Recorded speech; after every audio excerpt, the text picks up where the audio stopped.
तुमच्या एक गोष्ट लक्षात येते का?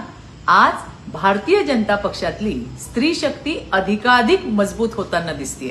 केंद्र असो वा राज्य, महिला आणि महिला नेत्यांना भारतीय जनता पार्टी सुरक्षित, विश्वासार्ह आणि संधी देणारा वाटतोय. आणि म्हणूनच विविध पक्षातील महिला आणि महिला नेत्या आज आत्मविश्वासाने भारतीय जनता पार्टीत प्रवेश करतायत. उबाठातून भाजपमध्ये आलेल्या तेजश्रीताई घोसाळकर, काँग्रेसमधून भाजप परिवारात सहभागी झालेल्या प्रज्ञाताई सातव, शेकापमधून आलेल्या चित्राताई पाटील आणि इतरही अनेक, या सर्व महिला आणि महिला प्रतिनिधी त्याचं जिवंत उदाहरण आहे.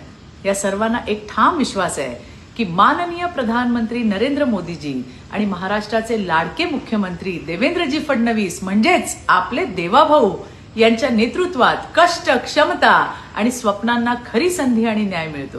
आज भारतीय जनता पार्टी स्त्री शक्तीला केंद्रस्थानी ठेवून नवभारत घडवत आहे. भाजपची विचारधारा, सक्षम नेतृत्व आणि शिस्तबद्ध कार्यसंस्कृती यावर विश्वास ठेवून अधिकाधिक महिला आणि महिला प्रतिनिधी भारतीय जनता पार्टीत प्रवेश घेत आहेत. कारण आता हे सिद्ध झालंय की महिला सशक्तीकरण केवळ भाषणापुरतं न ठेवता प्रत्यक्ष कृतीत उतरवणारा पक्ष म्हणजेच भारतीय जनता पार्टी. धन्यवाद. जय हिंद, जय महाराष्ट्र.